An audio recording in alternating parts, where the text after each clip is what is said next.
Welcome to our channel Tally radar. నేను మీ Yagnamurthy. Kubera cinema విడుదలై 6 రోజులు పూర్తయ్యాయి.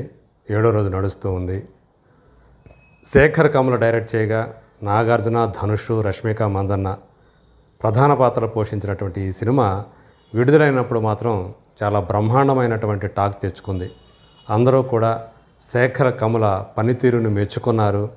అలాగే ఆ ప్రధాన పాత్రధారులు ఎవరైతే ఉన్నారో వాళ్ళు చేసినటువంటి పర్ఫార్మెన్స్ చాలా గొప్పగా ఉందని చెప్పి కితాబ్ ఇచ్చారు. అది నిజం కూడా. అందరూ కూడా నలుగురే అన్నట్లు గొప్పగా నటించారు.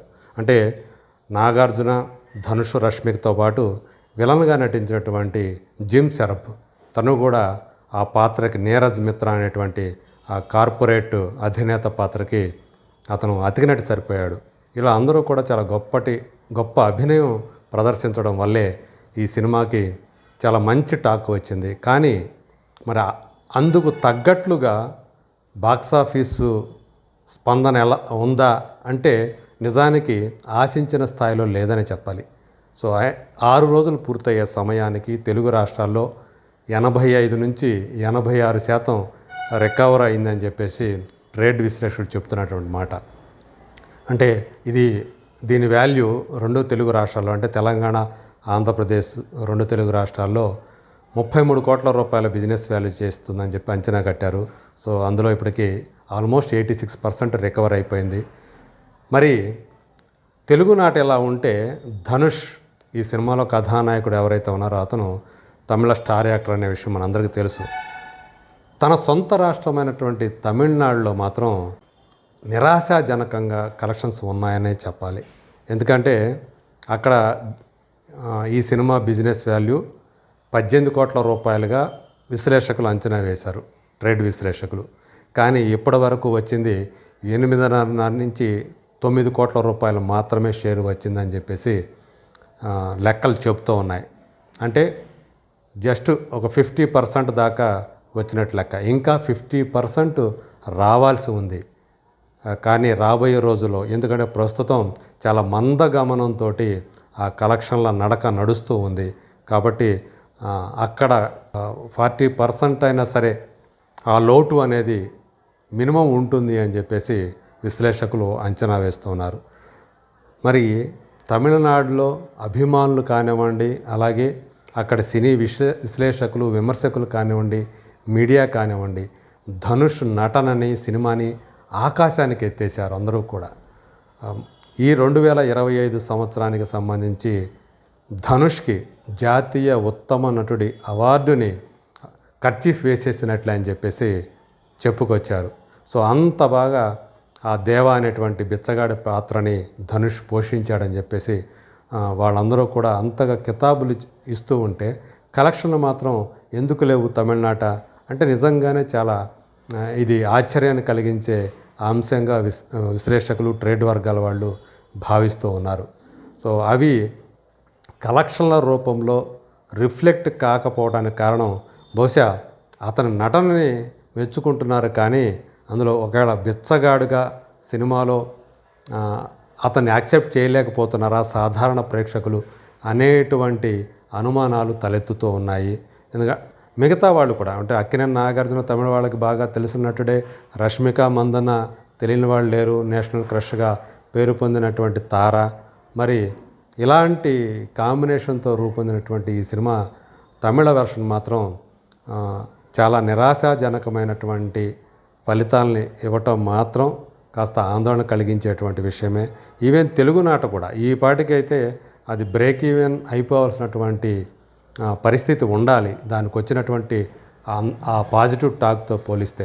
కాకపోతే ఓవర్సీస్లు మాత్రం ఆల్రెడీ అప్పుడు అంటే 4-5 రోజుల్లోనే బ్రేక్ ఈవెన్ అయిపోయి లాభాల్లో ఉంది అని చెప్పేసి మనకి లెక్కలు చెప్తున్నాయి. అదొకటి ఊరటనిచ్చేటువంటి విషయం.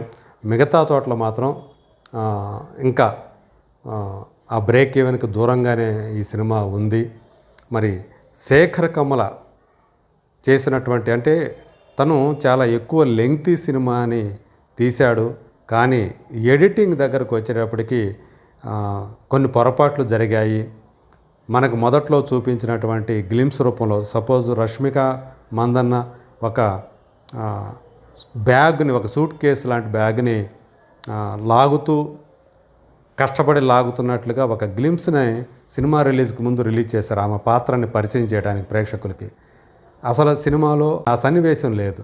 అలాగే ఓల్డ్ మాంక్ అనే పేరు చెప్పి ఒక సబ్ రిజిస్ట్రార్ ఫ్లాట్లోకి వెళ్ళి అక్కడి వేల కోట్ల రూపాయల డబ్బుని, గోల్డ్ బిస్కెట్లని ఆ బ్యాగుల్లో, ఆ సూట్ కేసుల్లో తను సమీరా అనే పాత్ర చేసింది. అలాగే దేవ పాత్ర చేసినటువంటి ధనుష్, వీళ్ళిద్దరూ కూడా బయటికి తీసుకువస్తారు. ఎలా తీసుకువస్తారు? అక్కడ కాపలాగా సెక్యూరిటీ ఉంటాడు. అతని కళ్ళు గప్పి అంత పెద్ద మొత్తాన్ని తీసుకురావాలంటే చాలా కష్టపడాలి. ఆ సన్నివేశాలు చాలా కీలకమైనవి, కానీ వాటిని కంప్లీట్గా పక్కన పెట్టేశారు. ప్రేక్షకులకు చూపించలేదు. దాన్ని ఆ ఫ్లాట్లో నుంచి ఎలా బయటకు తీసుకొచ్చారు అనేటువంటి అది ఒక పెద్ద ప్రశ్నగా మిగిలిపోయింది. అలాగే ఎన్నో ప్రశ్నలు సినిమా చూసిన తర్వాత కలుగుతున్నాయి. ఇవన్నీ కూడా అంటే ఎడిటింగ్ అప్పటికే లెంగ్తీ అయిపోతుంది, 3 గంటల పైన సినిమా ఉంటుందనే ఉద్దేశంతో, మరింత ఎక్కువగా అయితే ఇబ్బంది పడతారనే ఉద్దేశంతో వాటిని పక్కన పెట్టేశారా అనేటువంటి సందేహాలు కలుగుతున్నాయి. అప్పటికే ఒక పాట తీసేశారు.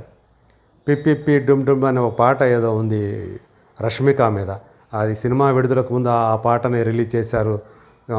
అంటే అంతకుముందు రిలీజ్ చేసిన పాటలతో పోలిస్తే అదే కొంచెం పెప్పి సాంగ్. మరి సినిమాలో ఆ పాట లేదు.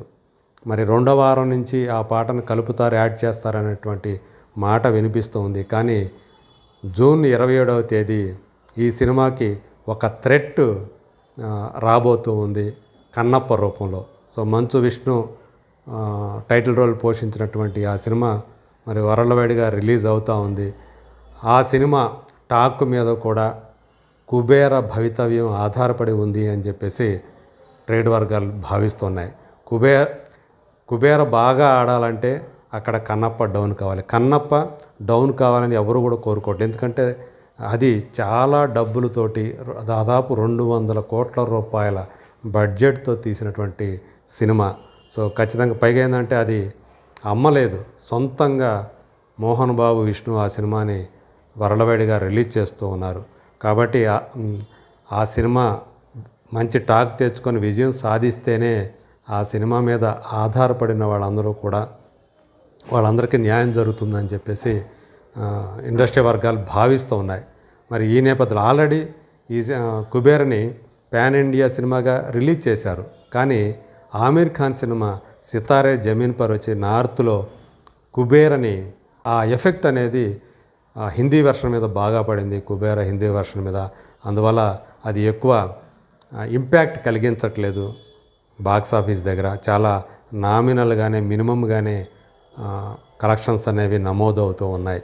సో ఇట్లా నేషనల్ వైడ్గా చూసుకుంటే సితారే జమీన్ పర్ రేపు మళ్ళీ 2వ వారంలోకి వచ్చేటప్పటికి దానికి ఈ కన్నప్ప రూపంలో ఈ ఒక అడ్డంకి అనేది రాబోతుంది. వీటిని దాటుకొని మరి కుబేర వరల్డ్వైడ్గా కానీ తెలుగు రాష్ట్రాల్లో కానీ బ్రేక్ ఈవెన్ అవుతుందా, తమిళనాడులో ఎంత లాస్ని తగ్గించుకోగలుగుతుంది అనేది let us wait and see.